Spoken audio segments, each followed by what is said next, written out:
Assalamualaikum warahmatullahi wabarakatuh. Halo teman-teman semua. Kami dari kelompok 1 akan mempresentasikan video kami mengenai empirisme, di mana ini merupakan salah satu tugas dari mata kuliah logika. Yang dosen pengampunya adalah Bapak Haryono SPD MPD. Di sini kami beranggotakan 11 orang. Anggotanya adalah Erlis Dawayuni, Mila Rosa Roslina, Amelia Husnul Ma'wa, Nur Anisha Fauzia, Ferdinand Faroza, Indah Puji Lestari, Irade Srawati, Nur Anisha Fauzia, Anggi Subianto, Kurnia Wirawan, dan Nofriski Khairul Iksan. Berikut video presentasi dari kelompok kami. Baiklah, Assalamualaikum warahmatullahi wabarakatuh. Saya Kurnia Wirawan dari kelompok 1 akan menjelaskan topik kita pada hari ini, yaitu mengenai empirisme. Empirisme secara etimologis berasal dari bahasa Inggris, yaitu experience. Sedangkan dari bahasa Yunani berasal dari kata empiria, yang berarti berpengalaman dalam, berkenalan dengan, dan terampil untuk. Empirisme adalah suatu cara menemukan pengetahuan berdasarkan pengamatan dan percobaan. Hal ini diungkapkan oleh Nasution. Suatu pernyataan dianggap benar apabila isi yang dikandungnya memiliki manifesti empiris, yaitu perwujudan nyata dalam pengalaman. Empirisme menganggap bahwa pengetahuan indera dianggap menjadi sumber utama pengetahuan atau kebenaran. Selanjutnya kita masuk kepada pembahasan karakter empirisme. Nah, secara lebih detail, paham empirisme dapat diindikasikan oleh pemikiran sebagai berikut. Nah, yang pertama, dunia merupakan suatu keseluruhan sebab akibat. Nah, maksudnya adalah segala sesuatu yang terjadi disebabkan oleh suatu hal. Nah, yang kedua, perkembangan akal ditentukan oleh perkembangan pengalaman empiris. Nah, maksudnya adalah pengalaman empiris mengacu kepada bukti yang teramati oleh indera kita sendiri. Berarti apa yang telah kita lihat. Nah, yang ketiga, sumber pengetahuan adalah kebenaran yang nyata. Nah, pengalaman merupakan kebenaran yang nyata, begitu juga dengan poin nomor 4. Nah, kita langsung masuk ke nomor 5. Akal tidak melahirkan pengetahuan dari dirinya sendiri. Nah, ini bisa kita tangkap bahwasannya tanpa pengalaman, pengetahuan tidak bisa hadir dengan sendirinya. Yang mana ketika berpikir kita membandingkan apa yang telah diketahui dan apa yang belum atau bahkan tidak diketahui. Pada poin nomor 6, dikatakan bahwasannya mengajukan kritik terhadap rasionalisme yang dianggap tidak membawa kemajuan apapun. Poin nomor 7, asas filsafatnya bersifat praktis, yang berarti bermanfaat. Yang ke-8, awal digunakannya prosedur ilmiah dalam penemuan pengetahuan. Karena sesungguhnya hakikat ilmu pengetahuan itu adalah pengamatan, percobaan, penyusunan fakta, dan penarikan hukum-hukum umum. Nah, yang terakhir, metode yang dipakai adalah metode induktif. Nah, itulah tadi karakter empirisme. Baik, saya Irade Srawati akan melanjutkan menjelaskan mengenai ajaran pokok empirisme, di mana ajaran ini terdapat 6 ajarannya. Yang pertama, pandangan bahwa semua ide atau gagasan merupakan abstraksi yang dibentuk dengan menggabungkan apa yang dialami. Maksudnya di sini konsep ide yang dipandang oleh orang empirisme ini. Kemudian yang kedua, pengalaman indrawi adalah satu-satunya sumber pengetahuan dan bukan akal atau rasio. Pengalaman indrawi maksudnya adalah pengalaman melalui bantuan panca indera kita sendiri. Nah, yang ketiga, semua yang kita ketahui pada akhirnya bergantung pada data indrawi, bergantung pada data yang panca indera kita yang tadi. Kemudian yang keempat, semua pengetahuan turun secara langsung atau disimpulkan secara tidak langsung dari data indrawi, atau kecuali beberapa kebenaran logika dan matematika. Jadi pengetahuan ini secara tidak langsung turun dari pemikiran kita sendiri. Yang kelima, akal budi sendiri tidak dapat memberikan kita pengetahuan tentang realitas tanpa acuan pada pengalaman indrawi dan penggunaan panca indera kita. Akal budi mendapat tugas untuk mengolah bahan-bahan yang diperoleh dari pengalaman. Jadi ini berpikir logis berdasarkan pengalaman kita itu sendiri. Jadi tanpa acuan ini sulit gitu, tidak dapat memberikan kita pengetahuan, jadi berdasarkan pengalaman itu sendiri. Yang keenam, empirisme sebagai filsafat pengalaman, mengakui bahwa pengalaman sebagai satu-satunya sumber pengetahuan. Jadi orang empirisme mempercayai bahwa pengalaman adalah pengetahuan yang paling utama dan satu-satunya bagi mereka. Saya Faruna Faroza akan melanjutkan presentasi dari rekan saya, di mana di sini saya akan membahas mengenai sejarah perkembangan empirisme. Sejak zaman Yunani kuno, selain para pemikir yang mengagungkan nalarnya dalam menemukan kebenaran atau dikenal sebagai penganut paham rasionalisme, sudah ada juga pemikir yang lebih mempercayai inderanya, yang mencoba menemukan pengetahuan yang benar atas dasar pengalaman.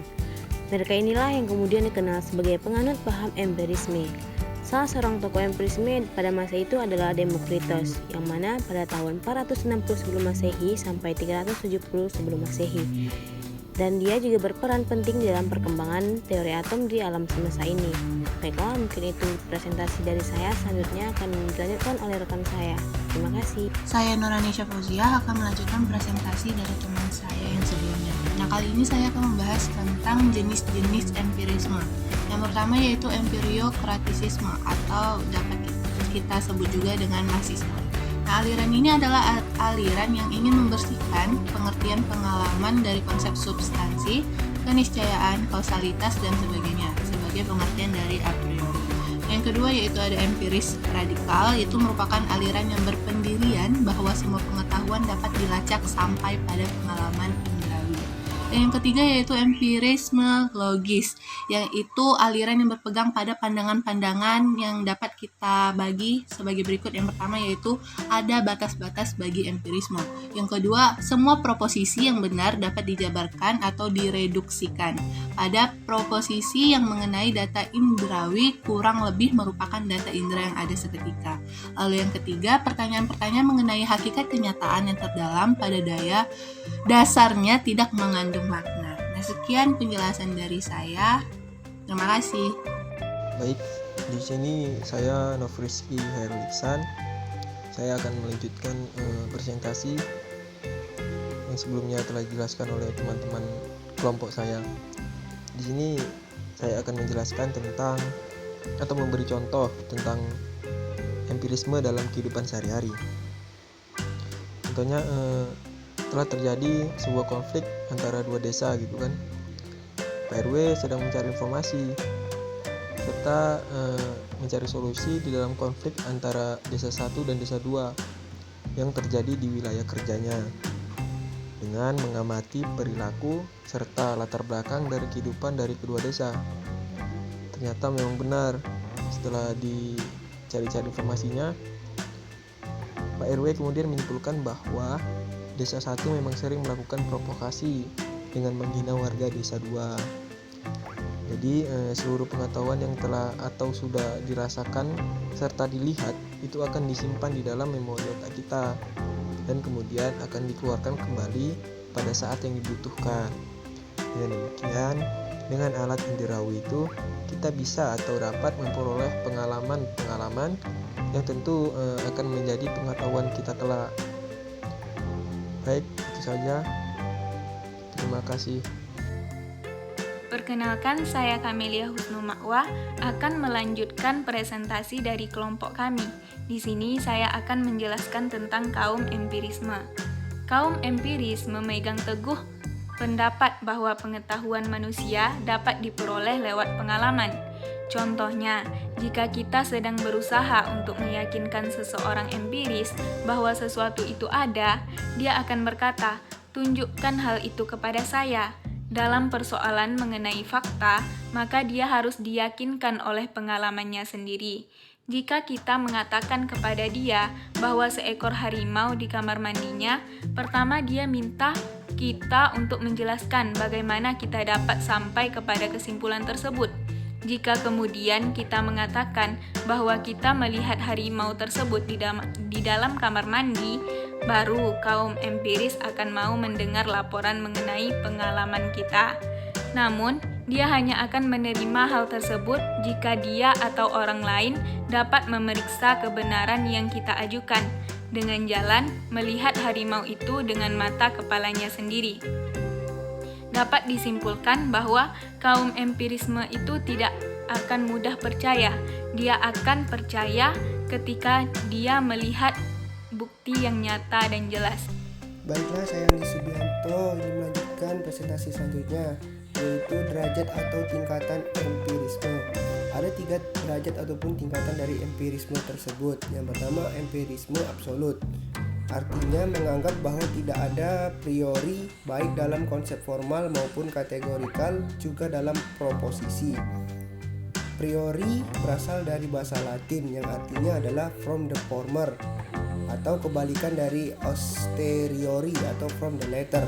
Beberapa ilmuwan menyebutkan a priori ini sebagai ide bawaan yang dimiliki konsep sebelum ia bersentuhan dengan dunia empiri.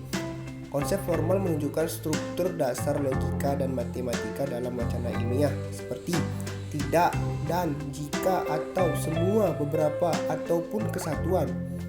Sedangkan yang dimaksud dengan konsep kategorikal adalah pengelompokan ide atau gagasan, misalnya Tuhan, penyebab, pikiran, ataupun substansi. Sementara proposisi adalah pernyataan atau dalil tentang suatu hal. Yang selanjutnya yang nomor 2 yaitu empirisme substantif. Artinya empirisme ini lebih moderat, mengakui bahwa di dalam konsep formal ada a priori, tetapi tidak mengakui adanya a priori dalam konsep kategorikal dan proposisi. Yang selanjutnya yaitu nomor 3 ada empirisme parsial, mengakui bahwa ada konsep lain selain konsep formal yang bersifat a priori, dan bahwa kadang-kadang ada proposisi informatif substansial tentang alam yang tidak empirisme. Itu saja dari saya, sekian dan terima kasih. Saya kembalikan kepada moderator. Baiklah, di sini saya akan melanjutkan presentasi dari penyaji sebelumnya. Di sini saya akan menjelaskan tentang pemikiran aliran empirisme. Aliran empirisme berpendapat bahwa manusia memperoleh pengetahuan melalui pengalaman yang melalui indrawi. Pengenalan tersebut dimunculkan oleh pemikir yang bernama Francis Bacon pada tahun 1561 sampai 1526. Pengetahuan diperoleh berasal dari pengalaman melalui proses pengenalan indrawi. Pengenalan ini diyakini sebagai yang paling jelas dan sempurna. Proses pengalaman yang diperoleh tersebut tidak lain akibat suatu objek yang merangsang alat indrawi yang dipahami dalam otak, sehingga terbentuklah tanggapan-tanggapan mengenai objek yang telah merangsang alat indrawi tersebut.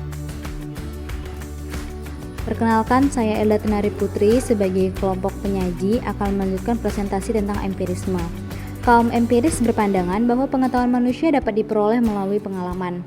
Hume, seperti layaknya filosof empirisme lainnya, menganut prinsip epistemologi yang berbunyi, tidak ada satupun ada dalam pikiran yang tidak terlebih dahulu terdapat pada data-data indrawi.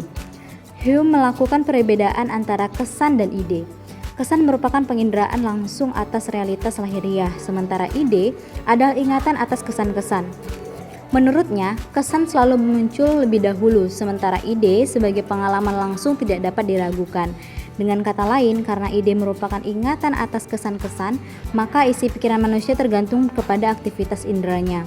Kesan maupun ide menurut Hume dapat sederhana maupun kompleks. Sebuah ide sederhana merupakan perpanjangan dari kesan sederhana. Begitu pula dengan ide kompleks, merupakan kelanjutan dari kesan yang kompleks. Tapi dari ide kompleks dapat diturunkan menjadi ide sederhana. Pikiran kita menurut Hume bekerja berdasarkan 3 prinsip yang bertautan dengan ide. Pertama, prinsip kemiripan, yaitu mencari kemiripan antara apa yang ada di benak kita dengan kenyataan di luar. Kedua, prinsip kedekatan, yaitu kalau kita memikirkan sebuah rumah, maka berdasarkan prinsip kedekatan kita juga berpikir tentang adanya jendela, pintu, atap, perabot sesuai dengan gambar rumah yang kita dapatkan lewat pengalaman indrawi sebelumnya. Nah, yang ketiga adalah prinsip sebab akibat, yaitu jika kita memikirkan luka, kita pasti memikirkan rasa sakit yang diakibatkannya. Assalamualaikum warahmatullahi wabarakatuh. Hai teman-teman, saya Mila Rosa Roslina, NIM 1905113722 akan melanjutkan presentasi dari rekan saya. Nah, saya akan membahas mengenai peranan aliran empirisme dalam pendidikan. Nah, menurut aliran ini, manusia itu dilahirkan putih bersih seperti kertas putih, artinya tidak membawa potensi apa-apa. Perkembangan selanjutnya tergantung pada pendidikan dan lingkungan. aliran empirisme ini dipandang berat sebelah sebab hanya mementingkan peranan pengalaman yang diperoleh dari lingkungan. Sedangkan kemampuan dasar yang dibawa anak sejak lahir dianggap tidak menentukan. Menurut kenyataannya, dalam kehidupan sehari-hari terdapat anak yang berhasil karena mempunyai bakat sendiri. Meskipun di lingkungan sekitarnya tidak mendukung keberhasilannya, disebabkan karena adanya kemampuan berasal dari dalam diri yang berupa kecerdasan atau kemauan. Nah, meskipun demikian, penganut aliran ini masih tampak dalam pendapat-pendapat yang memandang manusia sebagai makhluk pasif dan dapat diubah umpamanya melalui modifikasi tingkah laku. Hal itu tercermin pada pandangan scientific psikologi Skinner ataupun dengan behavioral. Nah, behaviorisme itu menjadikan perilaku manusia tampak keluar sebagai sasaran kajiannya, dengan tetap menekankan bahwa perilaku itu terutama sebagai hasil belajar semata-mata. Terima kasih. Baiklah, itu video presentasi dari kelompok kami. Jika ada kesalahan, kami mohon maaf. Dan jika ada positifnya, mohon diambil. Kami akhiri dengan Assalamualaikum warahmatullahi